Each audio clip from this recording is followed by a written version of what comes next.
John McMullen, of course, you can get all his Eagles coverage at 97.3 ESPN.com, including his article on Nick Foles right now at 97.3 ESPN.com. And one thing is for sure, he is certainly the overshadowed guy in this Super Bowl. I don't know that there's another area on the field where the Eagles have a guy that is this overshadowed, right, John?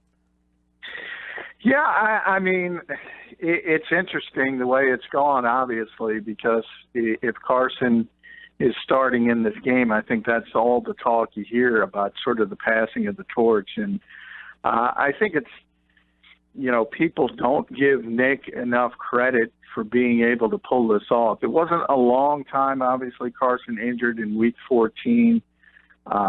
So I often say much of the heavy lifting was done, and that's why the Eagles had such an easy road to Minneapolis with 2 home games. But you still got to go out there and you still got to win them against good football teams. And he's played very, very well in both of those games, off the charts against the Vikings specifically. And that's why I said when we always talk about this league, we always talk about obviously quarterback is the most important position. Then we sort of argue what's next. And maybe it's edge rusher, maybe it's lockdown cornerback, maybe it's backup quarterback. Maybe this starts a new trend in the NFL because, let's face it, the majority of the time, if you lose your starting quarterback in this league, your season's over. And Nick Foles has kind of proven it's not. You mentioned another team that did that back in the day, and that was that St. Louis Rams team. But that was a little different because Kurt Warner was turned into a Hall of Fame player that people just didn't recognize because he didn't have the resume. This is just a good, sound, solid quarterback, and it's probably a good idea to have those types for any team. John, the only 2 quarterbacks that have started in the Super Bowl having fewer regular season starts than Nick Foles, it's Doug Williams and Jeff Hostetler. Both started 2 games during the regular season. They both won the Super Bowl. If something concerns you about Nick Foles, is it the lack of playing time this year? Well, I don't think it's that because I think he's played enough in the past that doesn't concern me. I go back and I look at the 2 games where he didn't play very well. It was really 5 quarters against Oakland and Dallas. I think you could kind of knock that out as well because those were bad weather games, and it's not going to be obviously bad weather inside a dome, although it's going to be bad weather for us. So I think you can knock a lot of those things off. Now, what you can't knock off is his counterpart is perhaps the greatest quarterback that ever lived, and he's not that.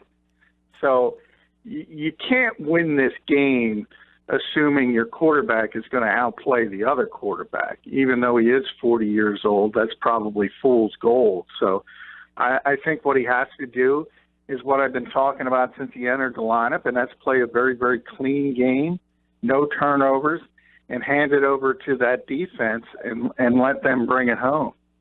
Yeah, John, I know one of the things about this Patriots team, and we were just talking to Jim McBride from the Boston Globe, and he kind of concurred that this Patriots team in his mind is not on the levels of the previous 9.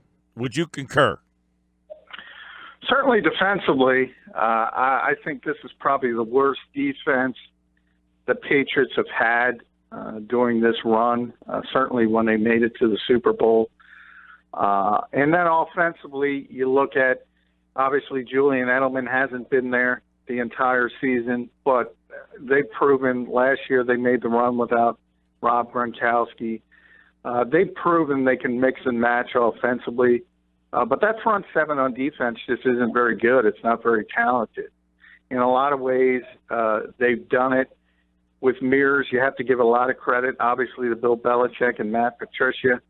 And, you look at it, I can't even fathom having a bottom 5 defense in yardage allowed and it's top 5 in points allowed. I mean, that's bizarre. And that's what you have with the Patriots. So they've been sort of the ultimate bend but don't break defense. but they bend, and they bend a lot. So I think, when the Eagles get inside the red zone, I think, the key you want to watch, you don't want to go out of there with field goals. You want to punch it in and make sure you put this team on its heels, because it's not very talented defensively. Question marks with the Patriots defense, but John, how about the question marks that we had for the Eagles defense coming in the secondary, and how those were answered? Are there a couple stories in the secondary that specifically, I'm sure Patrick Robinson is one that jumps out, but are you surprised to sit here on January 30th, secondary was to start with and where it is now? Yeah, I mean, if you go back to August, and I'm in this camp, I'm not going to pretend I wasn't. I was like a lot of other people that thought that was the weakest aspect of this team on paper, and you were just kind of crossing your fingers that maybe Sidney Jones can get back on the field some point in the second half of the season and help, or Rasul Douglas could hit the ground running as a third-round pick. And none of that happened. And it didn't have to happen, because Jalen Mills specifically has taken the huge leap in year 2 of his NFL career. And Patrick Robinson, I remember at training camp sitting inside the NovaCare complex after he had a bad practice. And people thought he was going to get cut. He was so down. He was so depressed. And he's been the best nickel cornerback in football. So, when we talk about championship runs, and I think this is true in most sports, when you do have these types of special runs, it tends to be on years that people have career seasons that you don't expect. And those are two names that top the list. Jalen Mills, who's a Pro Bowl alternate, obviously the Pro Bowl last week, wasn't going to play no matter what because he's got a bigger game. But the honor still stands. And then, as I said, Patrick Robinson has probably been the best nickel cornerback in football. John, I saw a tweet fly by last night as I was watching the opening night festivities, if you will, and different comments and stupid questions. And there was a tweet thrown out there that said, boy, as good as the Eagles defense is, can you imagine how good it would be if it had a healthy Jordan Hicks in it? And I thought, oh, man, I haven't really focused a lot on the linebacker position. How do you think the Eagles are stacked at linebacker right now, and how much better would they be if they had Jordan Hicks? Well, I don't think they would be much better, and that's not an insult to Jordan Hicks at all, because he's a very, very good player, but it just tells you how Michael Kendricks has stepped up to being that second linebacker. And we just talked about guys having career years in the defensive backfield. You can add Nigel Bradham, and you can add Michael Kendricks to that at the linebacker position. So, I mean, they played at such a high level. If Jordan's out there, if Jordan's healthy, I think you have a productive player, but I don't think he could play much better than Michael has played since he's come in for him. So I don't think it changes the defense that much. Now, moving forward, you hope Jordan can get healthy, and he's proven to be a more consistent player over his short time in this league. You would think he'd be better long-term. But for this particular season, I don't think he could play much better than Michael has played this year. I heard a lot last night, John, about moving Brady off his spot, like little hints of maybe what their defensive plan is. And Mike asked me earlier in the show, would I prefer Jim Schwartz to blitz a lot, hair on fire, send everything at him? Or what are they saying when they say move him off his spot? No, when they say move him off his spot, it means make him uncomfortable. It means make him throw the football before he wants to. And the last thing you want to do with Tom Brady is blitz. I mean, if you blitz, you're done. Game over. Patriots win. That's not to say you're never going to blitz, and Jim's very good. I mean, if there's a 3rd and 15 and you're trying to get the football out of his hands just to tackle him in front of the stick, you might see a blitz in that type of instance. But if you're looking for consistent third down blitzing, I mean, that's the quickest way to get beat against the New England Patriots. They've lost 2 Super Bowls. It was the exact same formula in both. The New York Giants got a significant 4-man rush from the front 4. And more than that, the bigger aspect is the interior rush. So I think the really, really important guys are Fletcher Cox, Tim Jernigan, Bo Allen, and Brandon Graham in those third down situations. The biggest key to beating the Patriots and Tom Brady is getting that interior rush right up the middle, right in his face. And if you can do that, you got a chance. Well, do the Eagles have the personnel in your mind to do that? And does New England have a weakness where they can pull it off? The Eagles do have the personnel to do that. They have arguably the best defensive line in football. I would say it has been the best. We know how talented Fletcher Cox is. Tim Jernigan has been a great fit, as we met. I think Bo Allen is one of the most underappreciated players on this team, and we all know how good Brandon Graham is. He plays left end, then he moves inside in the nickel. So in those third down situations, you got two Pro Bowl level players out there, Fletcher Cox and Brandon Graham. So they certainly have the talent to do it. The Patriots' offensive line it's good. It's not great. It's not terrible. It's certainly not going to fall apart, as you saw Minnesota's do in the NFC Championship game. So it's a tougher test from that standpoint.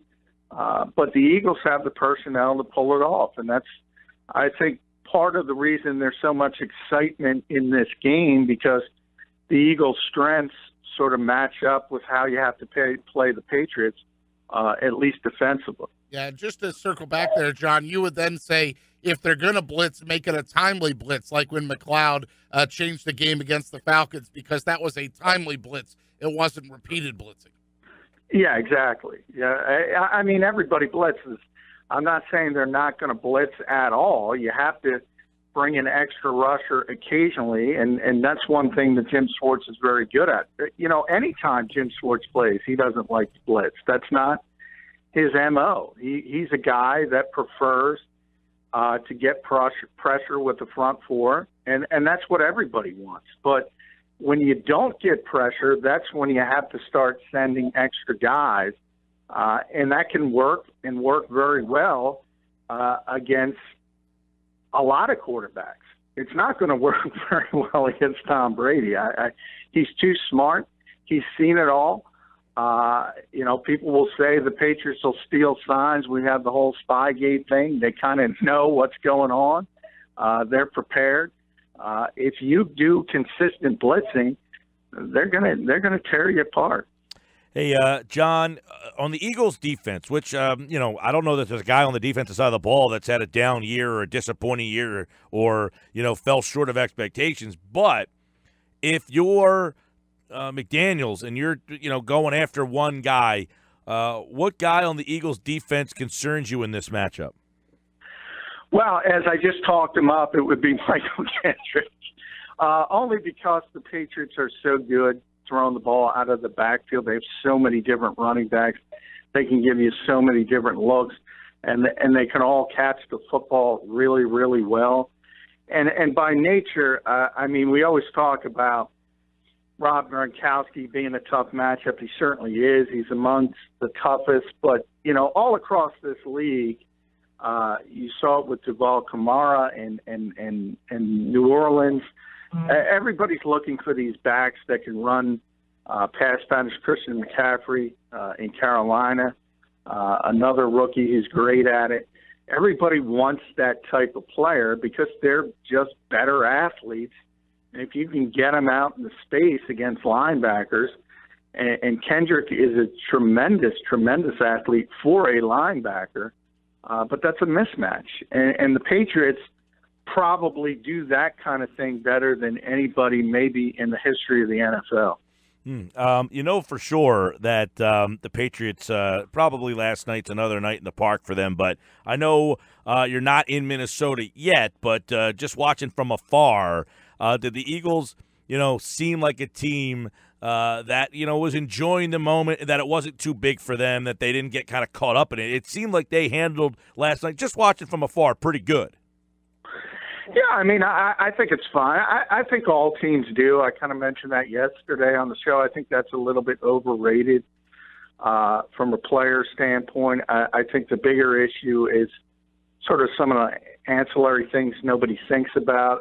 I mean, I did see some of the Eagles with their cell phones kind of taking their own sort of video and pictures of the environment. You didn't really see that from the Patriots because they're used to it. But I don't think that's that big of a deal. I mean, you should enjoy it. You should enjoy the whole atmosphere.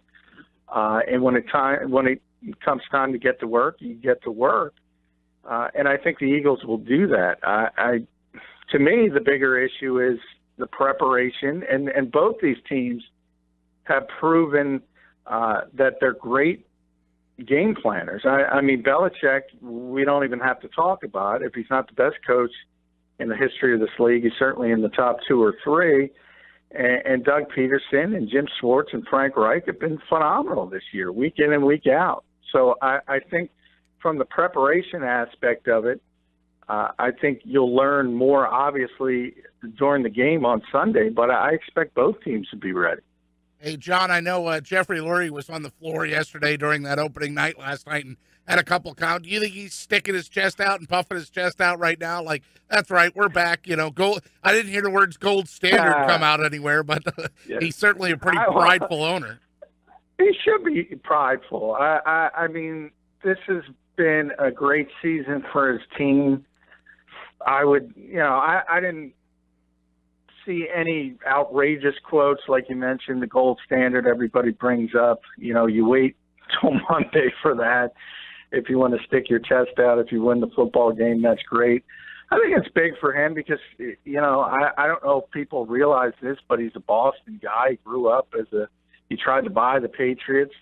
I think he would love to beat that team and beat that organization and beat the gold standard. So maybe he can say, we're the new gold standard because we have the young quarterback who's poised to take over and maybe be a superstar for 10 or 15 years, just like Tom Brady.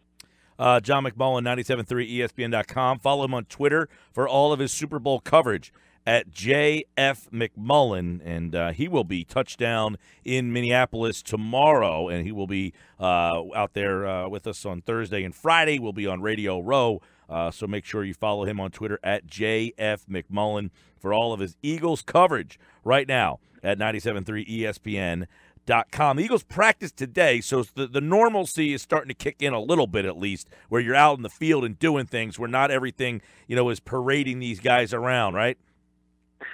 Yeah, a little bit. But like I said, it doesn't get normal this week because if you saw some of the pictures of the media availability today, there's 500 reporters milling about trying to talk to both teams, and then you got the aspect of everything being at the Mall of America, and you see players walking in and out of GameStop or Shake Shack. I don't think Grayson said that our table, I said, give me a couple of landmarks. He said, well, we're near the Shake Shack. There you go. Yeah, I don't think there's going to be much normalcy this week. That's just the way the Super Bowl is. Yeah. All right, Johnny Mac will be there tomorrow, and he will be catching up with us on Thursday and Friday and all week long for his coverage. Go to 97.3 ESPN.com. Thanks, pal. All right, thanks, guys. See you in the bold north. Yeah, it's too cold already. I checked the weather. It's going to be too cold.